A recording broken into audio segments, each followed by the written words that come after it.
The sharp crack of knuckles rapping on my door shattered the Sunday calm of my lakefront cabin. I parted the curtains and froze. There, on my porch, stood Evelyn Harper, the iron-fisted president of our neighborhood's HOA, her auburn hair wild as she bellowed into her phone. In her other hand, a master key she jabbed furiously into my lock, failing each time. Yes, 9/11. This residence defying HOA regulations with an unauthorized lock system, she shouted. Send someone now. Little did she know, my son, Sheriff Nathan Caldwell, had installed that lock after a rash of break-ins. Better yet, he was the one on the other end of her 911 call. My stomach churned not with fear, but with a slow-burning rage. Evelyn thought she could barge into my home, my sanctuary, and call the law on me. As I watched, blue lights flickered through the pines, and Nathan's SUV rolled up, tires crunching gravel. He stepped out, badge glinting, and said, "Ma'am, step away from the door." Evelyn's jaw dropped when Nathan revealed I was his father, and her key hit the porch like it scalded her. Let me back up. I'm James Caldwell, 66, a retired shop teacher who poured every dime into this Lake Haven cabin, inherited from a dear friend. It was my slice of peace after decades of hard work. But peace wasn't what I got. Evelyn Harper ruled Haven Shores like a dictator with a clipboard. No lawn could exceed 2.5 inches, no mailbox wider than 6 inches, no guests without her signed approval.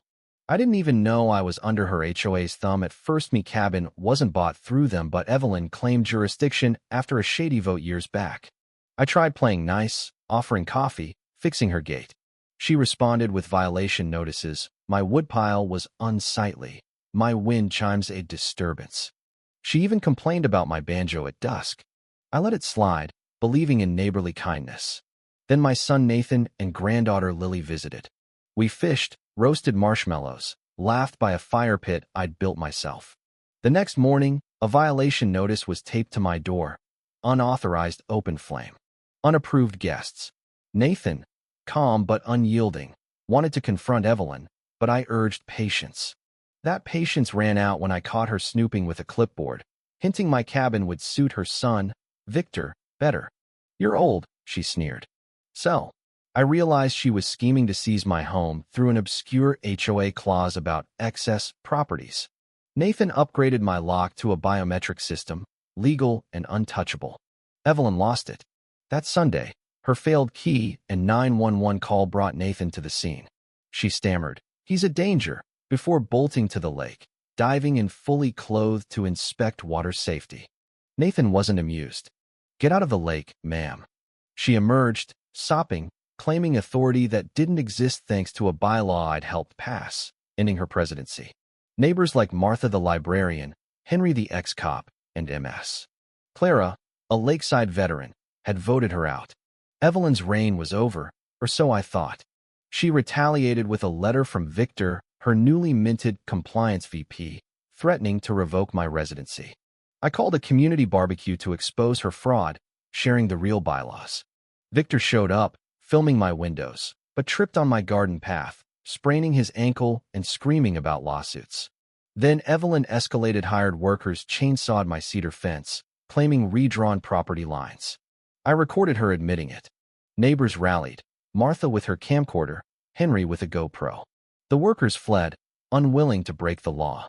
But Evelyn's next move was pure chaos.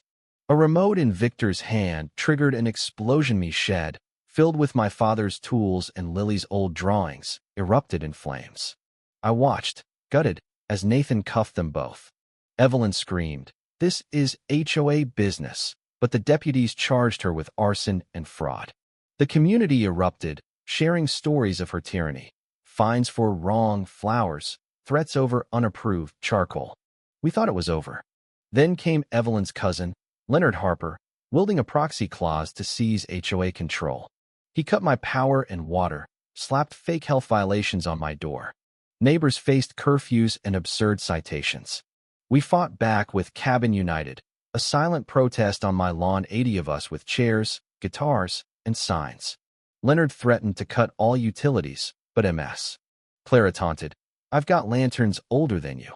A county inspector, Walter, debunked Leonard's claims, declaring my cabin spotless. Leonard's final gambit was an online auction of my cabin. Nathan revealed his ace. He bought the shoreline easement years ago, making HOA claims void. State Attorney Catherine Reed joined us, monitoring the auction. Leonard bid through fake accounts, but Catherine froze his funds, arresting him for wire fraud when he bought my cabin. The HOA was dissolved, its trailer emptied. Jacob, Evelyn's other son, arrived, apologetic and skilled with a hammer. We rebuilt the shed, stronger, with neighbors pitching in. The county awarded me a citizenship plaque, and we celebrated with a barbecue, music, laughter, no violations. I decided to teach woodworking at my cabin, passing on resilience and kindness. Evelyn sent a jailhouse appeal, but it was hollow. My lake was mine again. Stand firm, document everything, stay kind. Justice isn't loud, but it shakes the whole lake.